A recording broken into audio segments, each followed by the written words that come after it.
এই ধরনের ভিডিও দেখতে চ্যানেলটিকে লাইক কমেন্ট হ্যাঁ সরো সরো ওই জায়গাটা ঝাড় দিতে পারছি না, সরো সরো সরো দেখি। আরে করছো কি দাদা ভাই, করছো কি? গায়ের মধ্যে ঝাড়া দিচ্ছ কেন? আরে ছি ছি ছি, আমি স্নান করেছি। ওসব জানি না, পরিষ্কার যখন করছি সব জায়গাটা আমাকে ভালো করে পরিষ্কার করতে হবে। তোমরা এখান থেকে সরে গিয়ে বসো, নাহলে তো গায়ে ঠেকবে। এই তোমার ঝাড়া সরাও তো, সরাও। গায়ের মধ্যে ঝাড়া লাগছে, যেন কিছু বুঝি না, নাই গো? হ্যাঁ, আমি তো কতদিন ঝাড় দিই, তুমি বসে থাকো ওখানে চা খাও। কোনোদিন দেখেছো তোমার পা সরানোর জন্য তোমার গায়ে ঝাড়া মারতে? এই শোনো, অত বাবু আমরা জানি না, ঝাড় দিতে পারি না, দিচ্ছি এই তোমাদের বাবার ভাগ্যি। সুতরাং সরে যাও, বেশি কথা না বলে যাও ওইদিকে গিয়ে পটের বিবি সেজে বসে পড়ো, আমাকে আমার কাজ করতে দাও। আরে দিদি ভাই, তুমি এরকম বোকার মতো গন্ডগোল করছো কেন?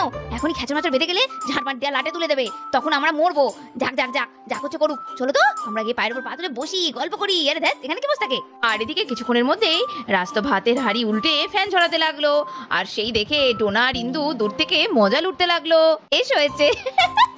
আরে ধরা ধরা ধরা, এদিকে সইছে না বাবু, ভিআইপি মানুষ মনে হচ্ছে, যখনই ডাকবে তখনই খেতে দেবে। দেখছিস আমি কাজ করছি।